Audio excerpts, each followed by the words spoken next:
News 16 செய்திகள் உடனுக்குடன். பண்ருட்டியில் மழையால் பாதிக்கப்பட்ட மக்களுக்கு தமிழக வெற்றி கழகம் சார்பில் உணவு உள்ளிட்ட நிவாரணப் பொருட்கள் வழங்கப்பட்டது.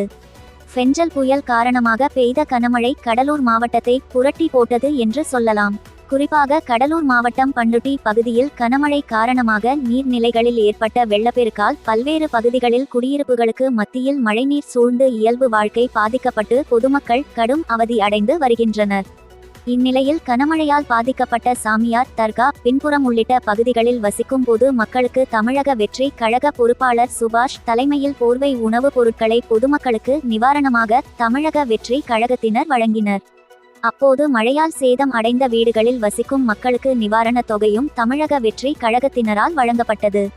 மழையால் பாதிக்கப்பட்ட மக்களை நேரில் சந்தித்து அவர்களுக்கு உதவிட வேண்டுமென தமிழக வெற்றி கழகத்தின் தலைவர் விஜய் அவர்கள் உத்தரவிட்டதாகவும் கழகத்தின் பொதுச் செயலாளர் ஆனந்த் உள்ளிட்ட பொறுப்பாளர்கள் அறிவுறுத்தியதின் பேரில் இதுபோன்று நிவாரண உதவிகளை தமிழக வெற்றி கழகத்தின் சார்பில் வழங்கி வருவதாக அவர்கள் தெரிவித்தனர். இதைத் தொடர்ந்து பண்ருட்டி நகரத்திற்கு உட்பட்ட பல்வேறு பகுதிகளில் குடியிருப்புகள் மத்தியில் மழைநீர் சூழ்ந்து நிற்பதால் பொதுமக்கள் கடும் அவதிக்கு உள்ளாகி உள்ளதாகவும் இதே நிலை தொடர்ந்தால் நோய் தொற்று ஏற்படும் அபாயம் இருப்பதாகவும் இதுவரை அதிகாரிகளோ ஆட்சியாளர்களோ யாரும் நேரில் வந்து பாதிக்கப்பட்ட பகுதிகளை பார்க்கவில்லை என பாதிக்கப்பட்ட மக்கள் அவர்களது வேதனையை தெரிவித்ததாக தமிழக வெற்றி கழகத்தினர் குற்றம் சாட்டியுள்ளனர். தமிழக வெற்றி கழகத்தின் தலைவர் எங்கள் அண்ணன் அன்பு தளபதி அவர்களின் வழிகாட்டுதலின்படி பொதுச் செயலாளர் அண்ணன் அவர்களின் அறிவுறுத்தலின்படி கடலூர் மாவட்டம் பாதிக்கப்பட்ட பகுதியில் பண்ருட்டி நகரம் சாமியார் தர்கா பேக் சைடு இருக்கிற 100க்கும் மேற்பட்ட குடும்பங்களுக்கு எங்களால் முடிஞ்ச நிவாரண பதிவுகளை செஞ்சுருக்கோம். இங்கே வந்து பொதுமக்களோட குற்றச்சாட்டு என்ன இருக்குன்னா, அமைச்சர்களோ இல்லை எம்எல்ஏக்களோ இதை வரைக்கும் எங்களை வந்து நல்லா விசாரிக்கலை, எங்களுக்கு நீங்கள் ஃபஸ்ட் டைம் நீங்கள் தான் வந்து இது மாதிரி உங்களால் முடிஞ்ச உதவி பண்ணியிருக்கீங்கன்னு சொல்கிறாங்க.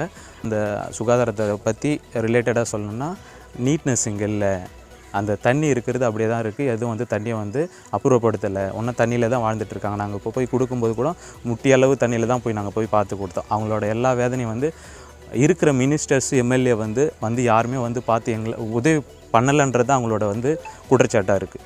முக்கியமாக மக்களோட எதிர்பார்ப்பு என்னென்னா, இங்கே இருக்கிற நகராட்சி பீப்புள் வந்து யாருமே வந்து இங்கே க்ளீனாக வச்சுக்கல, தூய்மை பணியாளர்கள் வந்து இங்கே வந்து சரியான முறையில் க்ளீன் பண்ணாதனால நிறையா டிசீஸ் வர்றதுக்கு நிறைய வாய்ப்பு இருக்குதுன்னு அவங்க சொல்கிறாங்க. அது மட்டும் இல்லாமல் 2-3 வீடு இங்கே வந்து செவுறு இடிஞ்சு விழுந்துருக்கு.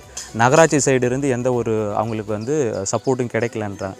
எங்களால் முடிஞ்ச எங்கள் சக்திக்கேற்ற ஒரு பண உதவி அவங்களுக்கு நாங்கள் கொடுத்துருக்கோம்.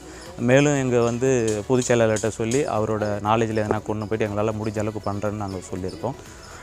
மேலும் வந்து இங்கே என்னன்னா மெயின் வந்து குழந்தைங்க வந்து நிறையா பேர் இருக்கிறதுனால சுகாதாரம் வந்து முக்கியம்னு சொல்கிறாங்க. இதே வரைக்கும் வந்து இந்த வாட்டரை வந்து எப்படி அப்புறப்படுத்துறது ஒரு நகராட்சி அலுவலர்களும் வந்து இங்கே வந்து ஆய்வு பண்ணலைன்னு அவங்க குற்றச்சாட்டு வைக்கிறாங்க.